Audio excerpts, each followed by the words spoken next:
Start by preparing a marinade that will marinate all of the meats in. On the garlic, if you ever have any of these little green sprouts coming off the top, just cut those off, give this a quick chop. Garlic. Next thing is going to be some fresh mint.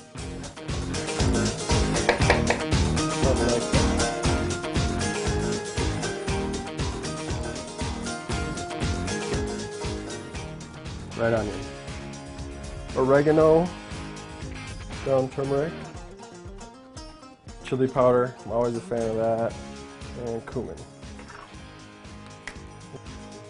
And pepper. Salt. Olive oil. That's what we're starting with. Whisk in there. Mix this stuff up. Start off by cutting our beef into 1 to 1.5 inch squares, cubes.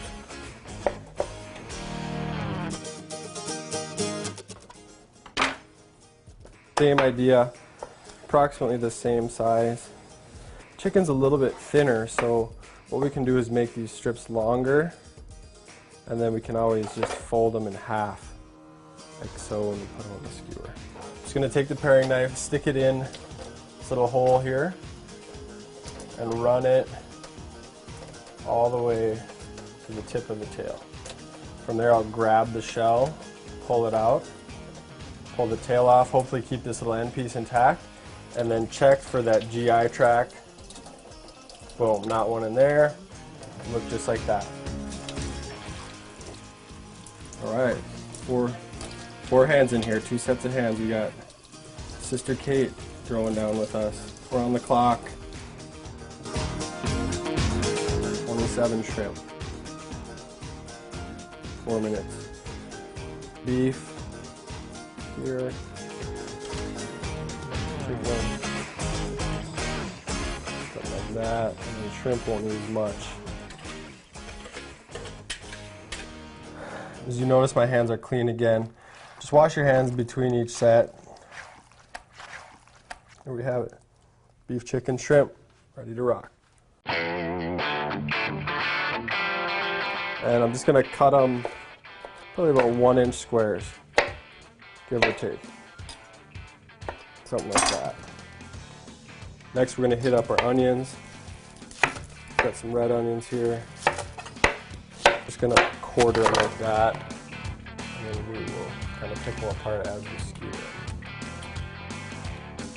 So what I'll do, I'll take and line up the shrimp like that, then set my skewer on the side.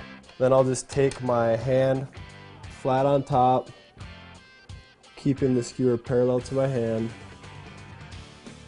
Push it through, and it should come out. Boom, right there. Well, one thing I will correct here, get a piece of chicken on each end. So save the smaller pieces of chicken, that'll just kind of fasten this on. If you don't do that, a lot of times these end pieces, as they cook, they'll shrink up and they'll slide off. Shrimp's going to be here. I've got a piece of plastic wrap. I'm going to put the beef here and then the chicken here, just to kind of keep these guys separate. I'll start with a piece of beef, kind of fold it over all the way down. Pepper, beef, check this out, onion, pepper.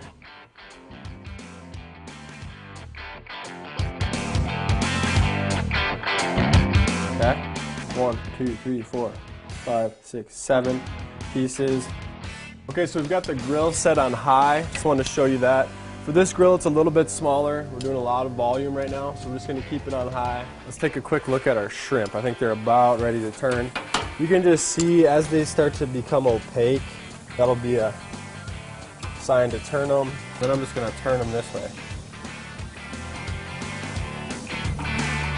Go for a couple more minutes. A lot of our onion, our mint is in there. We're getting a little bit of black, kind of crisp caramelization, and we know that these guys are done.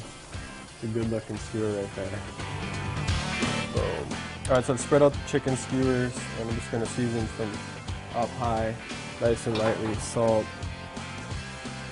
pepper, season side down, and you can climb the roof.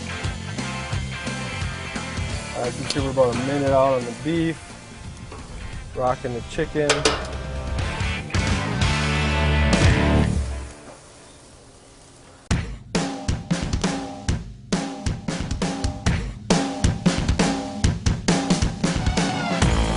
Good. With the chicken, with the beef, it's not a big deal. You can, you know, cook it medium rare, medium. With chicken, obviously you want to be a little bit more mindful of the temperature. So we're going for 160, 165. We're going for something that looks like that. It's going to give you about 120 blocks of protein, which, how long is that going to last you? 6-7 days, depending on where you're at. You could do this a lot simpler with just meat, salt, pepper, and olive oil. No veggies, or with veggies. There's all kinds of options. I'm Paleo Nick, your guide to culinary fitness, reminding you to keep it paleo, baby.